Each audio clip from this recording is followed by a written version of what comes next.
सियावर रामचंद्र भगवान के, पवन सुत हनुमान के, पवन सुत हनुमान के, वृंदावन बिहारी लाल के, वृंदावन बिहारी लाल के। भारत माता की, भारत माता की। वंदे वंदे वंदे। नमः पार्वती पतिये हर हर।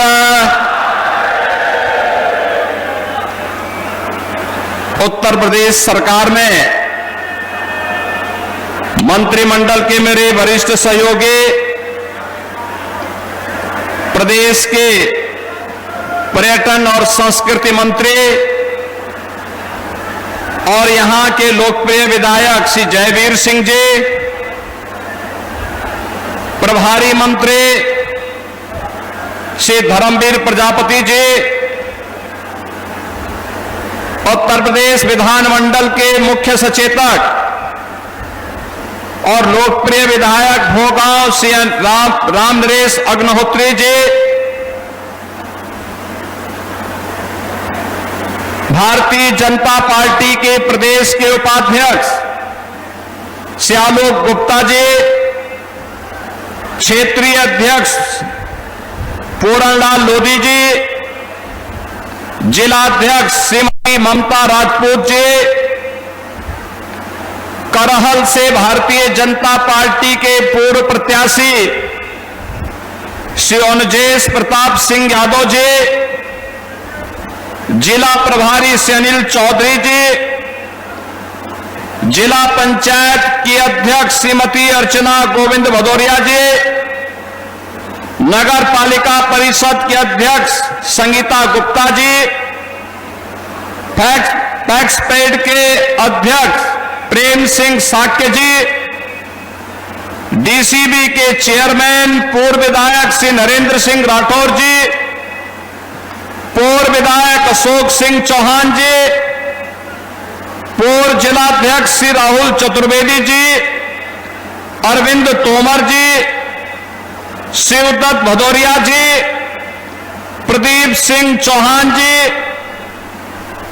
आरएलडी के अध्यक्ष राघवेंद्र दुबे जी, अपना दल के अध्यक्ष गौरव पाल जी, निषाद पार्टी के अध्यक्ष कप्तान सिंह निषाद जी, सुहेल देव राजभर पार्टी के अध्यक्ष सुभाष कश्यप जी, भारतीय जनता पार्टी के जिला महामंत्रीगण, सभी पदाधिकारीगण, भारी संख्या में मैनपुरी और करहल से जुड़े हुए सभी उपस्थित बहनों और भाइयों, आज मुझे भारत की पौराणिक और ऐतिहासिक पृष्ठभूमि की इस पावन धरा, जिसे मयन ऋषि और चवन ऋषि का आशीर्वाद प्राप्त हुआ, जिस धरा ने देश के प्रथम स्वतंत्र समर में अपना योगदान दिया, ऐसी पावन धरा को नमन करने का अवसर प्राप्त हो रहा है। मैं इस अवसर पर मैनपुरी और करहल की 111 परियोजनाओं पर, जिन पर 682 करोड़ रुपए की स्वीकृति हुई है, उसका उपहार भी मैनपुरी और करहल की जनता जनार्दन को देने के लिए आया हूं। इस अवसर पर मैं आप सबका अभिनंदन करता हूं, स्वागत करता हूं। इन योजनाओं की मैं आपको बधाई देता हूं। इन योजनाओं के लिए प्रयास आपके लोकप्रिय विधायक ने किए हैं और विधायक नहीं चुने गए, लेकिन करहल की बहुत सारी विकास योजनाओं के लिए श्री अनुजेश प्रताप सिंह भी लगातार पैरोकारी करने के लिए मेरे पास आते हैं। इसके लिए इन दोनों को धन्यवाद देता हूं और आप सबको मैं मैनपुरी वासियों को, करहल वासियों को और इससे लाभान्वित होने वाले हर नागरिक को हृदय से बधाई देता हूं, अपनी शुभकामनाएं देता हूं। बहन और भाइयों, मैनपुरी, आज का मैनपुरी अपनी पौराणिक और ऐतिहासिक पहचान के लिए जाना जा रहा है। एक गौरवशाली विरासत। एक समय ऐसा भी था जब मैनपुरी के नाम पर लोग घबराते थे। मैनपुरी के नाम पर यहां के नौजवानों को होटल में कमरे नहीं मिलते थे, धर्मशाला में कोई टिकने नहीं देता था, और दूसरे शहरों में वह कितना भी शरीफ हो, कितना भी ईमानदार हो, किराए के मकान देने में भी लोगों को थोड़ा परहेज करना होता था। लेकिन बहन और भाइयों, आज मयन ऋषि और च्यवन ऋषि की इस पावन धरा को, उसके गौरव को, ये डबल इंजन की भारतीय जनता पार्टी की सरकार ने प्रधानमंत्री मोदी जी के मार्गदर्शन और नेतृत्व में उसे आज एक नई पहचान देने की दिशा में जो कदम बढ़ाए हैं। आज अगर मैनपुरी का नौजवान भी, मैनपुरी का किसान भी, मैनपुरी का व्यापारी भी अगर प्रदेश के बाहर देश के किसी कोने में जाता है और अगर वह अपना परिचय देता है कि मैं यूपी से हूं, मैनपुरी से हूं, सामने वाले व्यक्ति का चेहरा चमकता है और वह सम्मान देने के लिए उतावला दिखाई देता है। यह पहचान का संकट किसने खड़ा किया था? कौन वे लोग थे जिसने यहां के नौजवान की नौकरी छीनी थी, जिसने अन्नदाता किसान की खुशहाली छीनी थी, जिसने व्यापारियों को असुरक्षित कर दिया था और जिसने बेटी के सामने सुरक्षा का संकट खड़ा किया था? कौन वे लोग थे जिसने हमारे कारीगरों को बेरोजगार बना दिया था? कौन वे लोग थे? कहीं और दूर के नहीं थे, आप ही के बीच में, आप ही के जुड़े हुए वे लोग थे जिन्होंने केवल मैनपुरी और इटावा के सामने ही प्रश्न खड़ा नहीं किया, उत्तर प्रदेश के सामने पहचान का संकट भी खड़ा किया और उत्तर प्रदेश को बीमारू राज्य के रूप में धकेल करके अस्तित्व विहीन कर दिया था। सबसे बड़ी आबादी का राज्य बीमार हो जाए, प्रकृति और परमात्मा की सीम कृपा का राज्य बीमार हो जाए, ये हम देखते थे। नौजवान के लिए नौकरी निकलती थी, वो नौकरी नौजवान को नहीं मिलती थी, चेहरा देखा जाता था, पैसा देखा जाता था। जो गरीब नौजवान पैसा नहीं दे सकता था उसकी नौकरी नहीं निकलती थी। और आज बहनों और भाइयों, आप देखते होंगे डबल इंजन की भाजपा की सरकार में नौकरी निकलती है। मैनपुरी और इटावा का नौजवान भी नियुक्ति पत्र प्राप्त करता है, बड़ी शान के साथ अपनी सेवाएं देता है और नए भारत के, नए उत्तर प्रदेश के निर्माण में अपना योगदान देता है। याद करिए, हमने इस यूपी को पिछले 9 वर्ष में बीमारू राज्य की श्रेणी से उभारने में सफलता प्राप्त की। आज हमारा यूपी बीमारू नहीं, आज हमारा यूपी अब रेवेन्यू सरप्लस राज्य है और भारत की अर्थव्यवस्था का ग्रोथ इंजन बन करके टॉप बॉटम 3 से देश की टॉप 3 इकोनॉमी में यूपी ने अपना स्थान बनाया है। अब कोई यूपी में पैसे की कमी नहीं, कोई पैसे की कमी नहीं। यही कारण है हमारे दोनों विधायक जयवीर सिंह जी भी और अग्निहोत्री जी भी विकास की परियोजनाओं की पैरोकारी भी करते हैं और पैरोकारी करने के बाद उनका भूमि पूजन भी करते हैं, उद्घाटन भी करते हैं। जो बाकी बस्ती है, मैं भी आता हूं, इस प्रकार के समारोह के माध्यम से इनका लोकार्पण और शिलान्यास भी नई परियोजनाओं का होता है। हम लोग आज कह सकते हैं जितना पैसा चाहिए हम देंगे।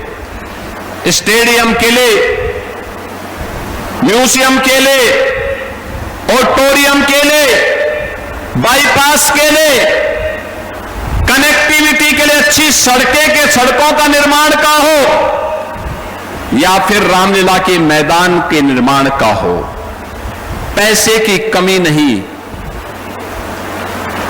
नौजवानों के लिए नौकरी की कमी नहीं, अन्नदाता किसानों के लिए योजनाओं की कमी नहीं, एक छड़ी लगी है।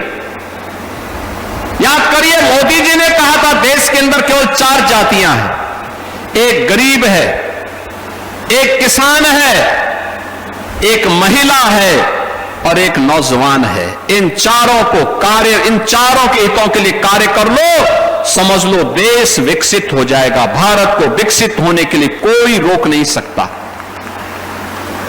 गरीब हर जाति में गरीब है। आप सोचो, मंच पर अभी हमने मुख्यमंत्री बाल सेवा की स्कीम चलाई, जो निवासित बालिकाएं हैं, बालक हैं, उनके लिए एक बेटी यादव बेटी आई मंच पर, उसको हर महीने हम 4,000 रुपया भी देते हैं और उसको लैपटॉप भी दिया गया है। हर महीने पैसा दिया जा रहा है। वो बेटी पढ़ लिख लेगी, वो बेटी पढ़ेगी, परिवार में स्वावलंबन का आदर्श भी प्रस्तुत करेगी और साथ साथ उत्तर प्रदेश की भाग्य भी बनाएगी। देश के लिए प्रतिभाशाली नौजवानों की फौज निकलेगी। हमने कोई जाति के नाम पे नहीं बांटा। योजनाओं का लाभ बिना भेदभाव के हर एक समूह को मिलना चाहिए। वह दलित है, वह वंचित है, वह गरीब है, वह कमजोर है, किसी भी जाति का है, उसको योजना का लाभ मिलना ही चाहिए। ये हमारे संस्कार हैं और उसके तहत डबल इंजन की सरकार कार्य कर रही है। अन्नदाता किसान है, याद करिए, हमने फसल ऋण माफी का कार्यक्रम चलाया, 86 लाख किसानों को दिया, लेकिन बहनों और भाइयों किसी के साथ भेदभाव नहीं किया। वह किसान दलित भी था, वंचित भी था, पिछड़ा भी था, ओबीसी का भी था, हर जाति का था, लाभान्वित हुआ। हमने 1 डिस्ट्रिक्ट 1 प्रोडक्ट की स्कीम चलाई। हर योजना के लिए स्कीम बनाई गई बिना भेदभाव के। मैनपुरी की तार कसी की इस कारीगरी को वैश्विक पहचान दिलाया, कोई समस्या नहीं, उसे सम्मान मिला। वो किसी भी जाति का कारीगर है, कारीगर तो कारीगर है। अन्नदाता किसान तो अन्नदाता किसान है। फसल ऋण माफी भी करेंगे, प्रधानमंत्री किसान सम्मान निधि का लाभ भी देंगे, मुख्यमंत्री कृषक दुर्घटना बीमा योजना से भी आच्छादित करेंगे और साथ साथ अन्नदाता किसान के निजी ट्यूबवेल के बिजली कनेक्शन की स्थिति को माफ भी करेंगे। उसको सरकार वहन करेगी, अन्नदाता किसान वहन नहीं करेगा, उसको फ्री में बिजली देंगे। यह भी हमने किया और लगातार हम कर रहे हैं। बहनों और भाइयों, करने की इच्छा शक्ति होनी चाहिए। कारीगरों को सम्मान देने का कार्य हो, बेटी और व्यापारी की सुरक्षा का मामला हो। याद करिए, बहुत सारे संभ्रांत परिवारों की स्थिति यह थी कि वे बेटियों को पढ़ाई करने के लिए दूर यूपी के बाहर हॉस्टल में या रिश्तेदारी के यहां भेज देते थे। जब उस बेटी को मां बाप का संरक्षण मिलना चाहिए, तब उसको हॉस्टल में भेजा जा रहा है। अरे शादी के बाद तो बेटी जाती ही है ससुराल, कम से कम अपने मां बाप के संरक्षण में पढ़ाई भी कर ले। लेकिन ये समाजवादी पार्टी के गुंडों ने जीना हराम कर रखा था, जीना हराम कर रखा था।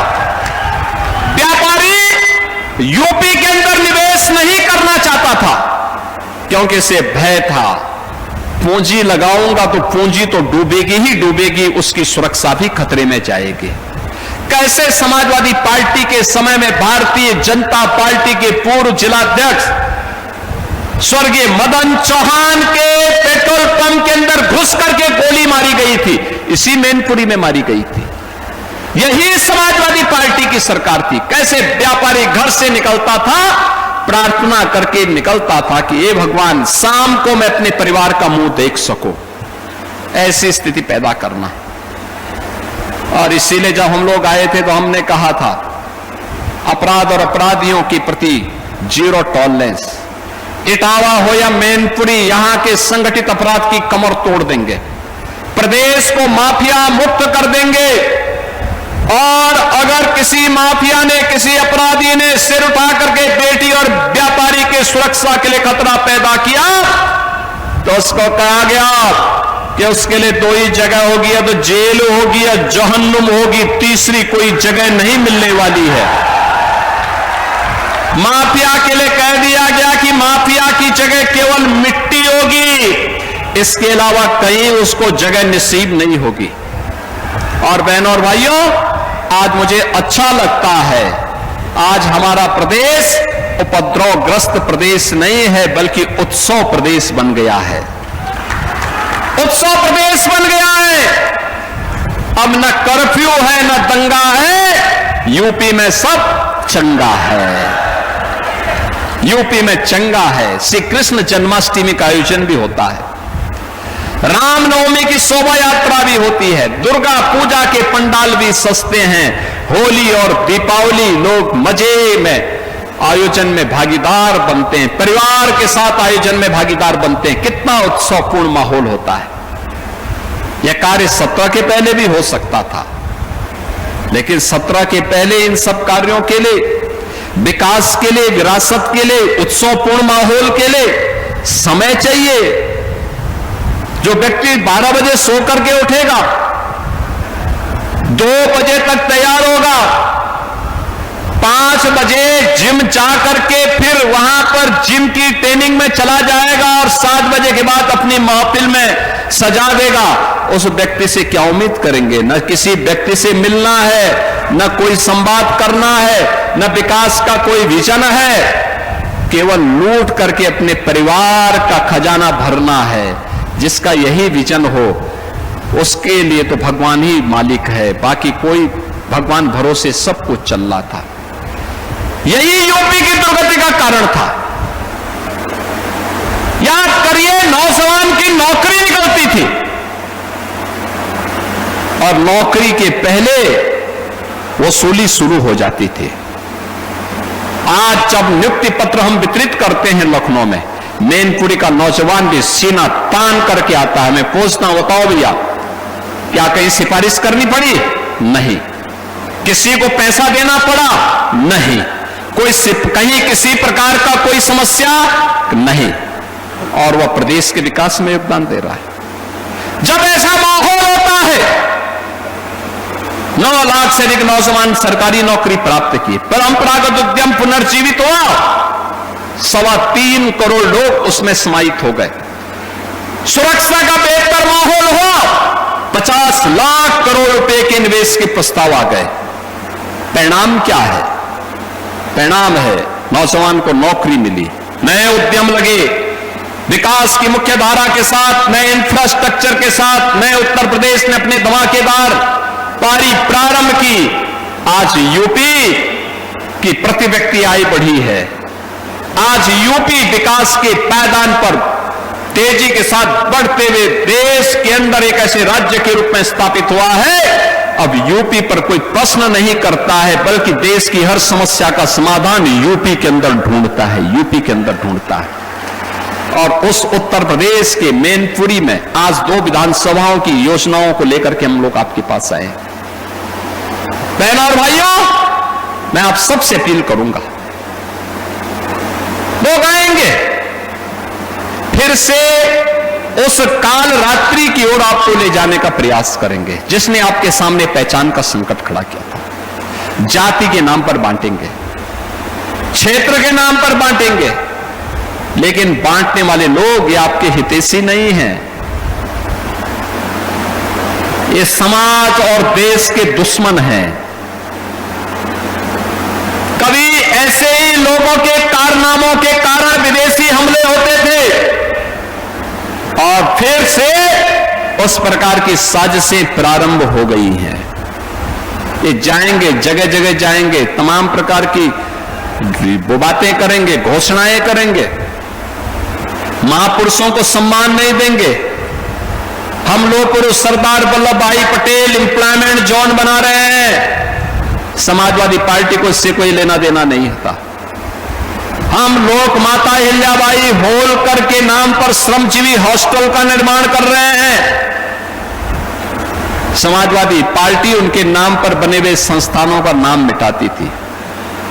हम बाबा साहब भीमराव अंबेडकर के नाम पर मेडिकल कॉलेज का निर्माण कर रहे हैं, समाजवादी पार्टी ने कन्नौज में मेडिकल कॉलेज का नामकरण बाबा साहब भीमराव अंबेडकर के नाम पर था, उस नाम को हटा दिया था।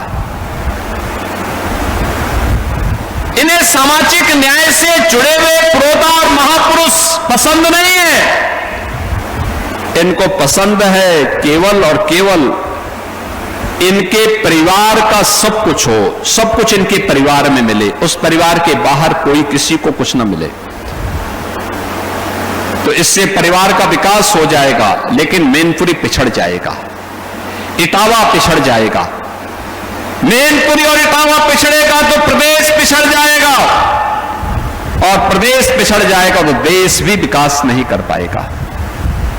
और इसलिए उत्तर प्रदेश को विकसित उत्तर प्रदेश बनना है तो मैनपुरी को विकसित बनना पड़ेगा, और मैनपुरी के विकसित बनने के लिए आवश्यक है कि मैनपुरी और करहल की हर विधानसभा, हर विकास खंड विकसित बने, और उसी की कार्य योजना को आजकल हम लोग कार्य करके उसको आगे बढ़ा रहे हैं। हर नौजवान के हाथ को काम हो, हर अन्नदाता किसान के खेत को पानी हो। अभी यहां पे कह रहे थे जयवीर सिंह जी कि अन्नदाता किसान को 10 घंटे बिजली मिलनी चाहिए। ये जरूर मिलेगी, जरूर मिलेगी। हम लोग 10 घंटे बिजली देंगे किसान को, और मिलना भी चाहिए, मिलना भी चाहिए। मैं इस जुलाई के महीने में इसलिए आया हूं आज, जिससे देख सकूं कि पानी की स्थिति क्या है, बरसात की स्थिति क्या है, फसल का भी मुआयना इसी बहाने हम लोग कर लेते हैं, और उसी तरीके से फिर सुविधाओं को भी आकलन करके उसको आगे बढ़ाते हैं। बहनों और भाइयों, मैं आश्वस्त करता हूं, किसी भी मोर्चे पर, चाहे वह जयवीर सिंह जी का मामला हो, चाहे वह अग्निहोत्री जी का मामला हो, चाहे वह अनुजेश प्रताप सिंह यादव के द्वारा दिए जाने वाले कोई प्रस्ताव हो, भारतीय जनता पार्टी के जिलाध्यक्ष के द्वारा या प्रेम सिंह साक्य जी के द्वारा दिए जाने वाले प्रस्ताव हो, सरकार प्राथमिकता के आधार पर उन समस्याओं का समाधान का रास्ता निकालेगी, उसे आगे बढ़ाने का कार्य करेगी। आपको कहीं भी निराश और हताश नहीं होना पड़ेगा। याद रखना, किसी व्यक्ति का जीवन हो, परिवार का या समाज के सामने किसी जनपद की पहचान का मामला हो, वो महत्वपूर्ण होता है। समाजवादी पार्टी ने इस पहचान के सामने प्रश्न लगा दिया था, प्रश्न चिन्ह लगा दिया था। हमने उस प्रश्न चिन्ह को मिटा करके आज आपको एक पहचान दिलवाई है। डबल इंजन की भारतीय जनता पार्टी की सरकार ने किया है। आज तो कोई रोकता नहीं कांवड़ यात्रा को, अब कोई कांवड़ यात्रा को नहीं रोक सकता। सावन का महीना आने वाला है, 29 जुलाई को गुरु पूर्णिमा है, और उसके उपरांत सावन का महीना लग जाएगा। कांवड़ यात्राएं शुरू हो गई हैं। पहले समाजवादी पार्टी कहती थी कांवड़ यात्रा नहीं होने देंगे, शिव भक्त जाएंगे दंगा हो जाएगा। वे शंख नहीं बजने देते थे, घंटा नहीं बजने देते थे। केसरिया कपड़े से, भगवा कपड़े से तो समाजवादी पार्टी को जैसे लगता है जन्मजात दुश्मनी हो। ये डबल इंजन की सरकार आई, हमने कहा धूम धड़ाके के साथ कांवड़ यात्रा निकलेगी, घबराओ मत, धूम धड़ाके से निकलेगी। जो लोग रोक लगाते थे, हमने कहा देखो रोक कोई नहीं लगाएगा, हम सुविधा देंगे, और अनुशासित तरीके से शिव भक्त जाकर के कांवड़ यात्रा निकालेगा। यात्रा जल लेकर के आएगा, शिवालयों में जलाभिषेक करेगा, प्रदेश के कल्याण का कामना करेगा। जन्माष्टमी के आयोजन को अब कोई रोक नहीं सकता। लीलाधर भगवान कृष्ण की जन्म भूमि हो, मथुरा, उनकी लीला भूमि हो वृंदावन, या फिर मैनपुरी इटावा हो, या फिर उत्तर प्रदेश के किसी भी जनपद में ये आयोजन भव्यता के साथ हो रहे हैं। हर थाने में होते हैं, हर पुलिस लाइन में, हर जेल में। हमने फिर से छूट दे दी, समाजवादी पार्टी ने रोक लगा दी थी। आज आप देखते होंगे पर्यटन और संस्कृति विभाग के द्वारा मंदिरों के सुंदरीकरण के कार्यक्रम को आगे बढ़ाया गया है। आज ये पैसा है, पहले ये पैसा कब्रिस्तान की बाउंड्री वाल के लिए चला जाता था। अब कब्रिस्तान की बाउंड्री नहीं, अब मंदिरों के सुंदरीकरण में पैसा खर्च हो रहा है। सोच सोच की फर्क है। वे हमारे पर्व और त्योहार को रोकते थे, मंदिरों का पैसा कब्रिस्तान की बाउंड्री वाल में खर्च करते थे, विकास की योजनाओं का पैसा अपने परिवार के विकास में लगा देते थे, और गरीब तख्त की निगाहों से देखता रहता था। छात्र की छात्रवृत्ति नहीं आती थी, नौजवान की नौकरी चली जाती थी, महिला स्वावलंबन के नाम पर सुरक्षा का संकट खड़ा कर देते थे। आज बहनों और भाइयों, इनसे यूपी उभर चुका है। नए यूपी के लिए आपका जो भी राय होगी, उस नए और विकसित यूपी के लिए मैनपुरी को भी तैयार होना है, और मैनपुरी को तैयार करने के लिए आज मुझे आपके बीच में 682 करोड़ रुपए की इन परियोजनाओं की सौगात देने का अवसर प्राप्त हुआ है। बहनों और भाइयों, आज के इस आयोजन के अवसर पर मैं आपको बताना चाहूंगा कि यहां पर जो कार्यक्रम हुए हैं, इन कार्यक्रमों के तहत आज हम जिन परियोजनाओं की सौगात यहां के लोगों को दे रहे हैं, इनमें हमने अब तक जो किया है, खासतौर पर फर्रुखाबाद गंगा एक्सप्रेस वे का जो लिंक एक्सप्रेस वे बन रहा है शाहजहांपुर से फर्रुखाबाद होते हुए, इस परियोजना को हम आगरा लखनऊ एक्सप्रेस वे और बुंदेलखंड एक्सप्रेस वे से जोड़ने की भी योजना बना रहे हैं, जिसमें जनपद मैनपुरी से इटावा, फर्रुखाबाद, कन्नौज, एटा, अलीगढ़, कानपुर, लखनऊ, शाहजहांपुर, हरदोई, बरेली के लिए भी एक बेहतर कनेक्टिविटी इसके माध्यम से प्राप्त हो पाएगी। 292 करोड़ रुपए की लागत से सिकोहाबाद भोगांव नेशनल हाईवे 84 पर 4 लेन मार्ग के निर्माण और सुदृढ़ीकरण का कार्य पूरा हो चुका है।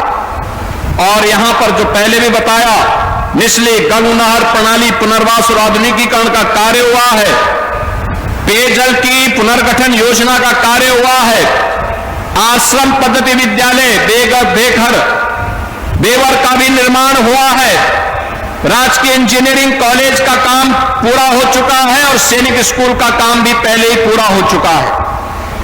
अभी राजकीय पॉलिटेक्निक किसनी का निर्माण भी पूरा हुआ है। जिला चिकित्सालय 50 बेड क्रिटिकल केयर ब्लॉक का निर्माण हुआ है, और 1495 करोड़ रुपए की लागत से जल जीवन मिशन के फेज